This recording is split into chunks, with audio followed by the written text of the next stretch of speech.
আমরা শুধু আসছি একমাত্র আল্লাহর নৈকট্য হাসিল করার জন্য। আজ থেকে 25 বছর বা আরো কম বেশি হইতে পারে, 25 বছর ধরে আমার মনে হয়েছে যে আমি এই ইজতেমায় অংশগ্রহণ করছি। এতে আগে তো মনে করেন আমাদের সাফ এই ময়দানে বয়ান করতো, জুবাইল সাহেব করতো, এই তর্জমা করতো।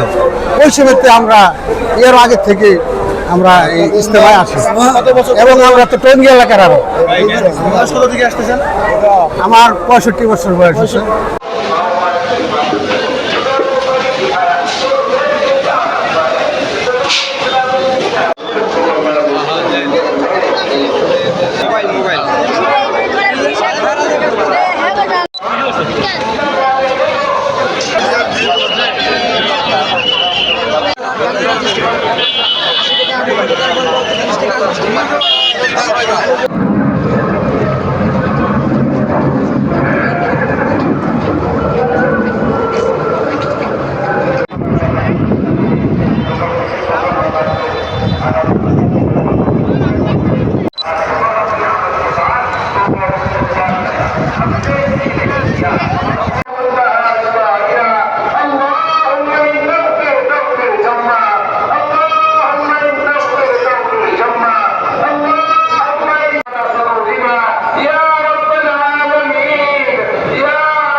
যেমনটি জানতে চেয়েছিলেন যে টঙ্গীর তুরাগ তীরে যে তাবলিগ জামায়াতের যে 58তম বিশ্ব ইজতেমার আজকে কিন্তু তৃতীয় পর্বের শেষ মোনাজাত শুরু হয় 12টা 38 মিনিটে এবং শেষ হয় 1টা 7 মিনিটে। অতএব 29 মিনিট মোনাজাতের মধ্য দিয়ে আখেরি মোনাজাত কিন্তু শেষ হয়। দেখতেই পাচ্ছেন যে আমার পিছনে কিন্তু উপচে পড়া ভিড় যে জনতা রয়েছে মোনাজাত শেষে, তারা কিন্তু আল্লাহর কাছে তাদের সাথে একটি দাবি যে আখেরি মোনাজাতে আমরা মা বাবার কাছে দোয়া এবং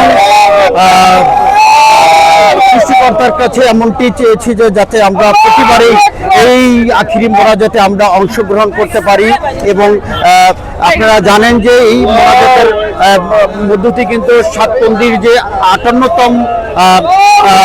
58তম যে ইজতেমা এটা কিন্তু আজকে শেষ হয়ে গেছে স্যার, আর শেষ হয়ে গেছে। আপনারা যদি আপনাকে যদি জানাতে চাই এই 58তম বিশ্ব ইজতেমায় কিন্তু এবার মৃত্যুর সংখ্যা প্রায় 3 জন মুসল্লির মৃত্যু হয়েছে। এবং আপনাকে যদি আরেকটা জিনিস জানিয়ে রাখি, সকালে কিন্তু 11টার দিকে এবং 12টার দিকে কিন্তু চোর সন্দেহে কিন্তু মুসল্লিদের পকেট থেকে কিন্তু চোর সন্দেহ 4 জনকে নিরাপত্তা কর্মী আটক করে পশ্চিম থানায় সর্বস্ত করেছে। আপনাকে দেখাচ্ছি যে আসলে কিন্তু যে বিশ্ব ইজতেমার যে আখেরি মোনাজাতের মধ্য দিয়ে শেষ হয়ে কিন্তু বিভিন্ন দেশ প্রান্তে যারা যাবে তারা কিন্তু আখেরি মোনাজাত শেষ করে কিন্তু তারা যার পায়ে হেঁটে কিন্তু পায়ে হেঁটে এবং যার গন্তব্য স্থানে কিন্তু যাবে। এর জন্য কিন্তু সবাই মোনাজাত শেষে কিন্তু বের হয়েছে। আপনি যে দেখতেই পাচ্ছেন যে আমরা মুসল্লিদের সাথে কথা বলেছি, তারা আল্লাহর দরবারে একটাই কামনা করেছেন যে আমরা যাতে প্রতি বছর এই সুস্থ শরীরে যাতে এই বিশ্ব ইজতেমায় অংশগ্রহণ করতে পারে এমনটি কিন্তু মুসল্লিদের সাথে।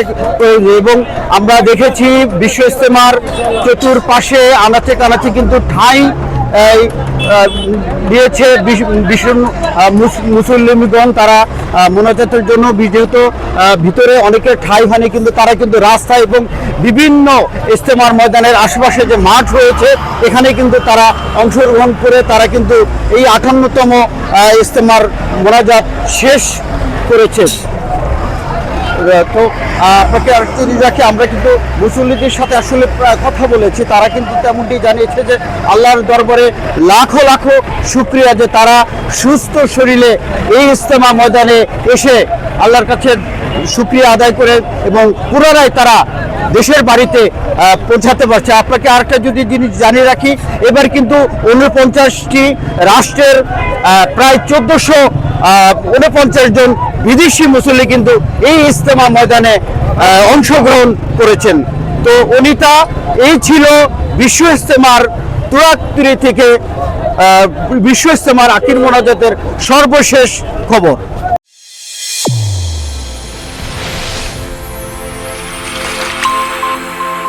চ্যানেল A1 হৃদয়ের স্পন্দন।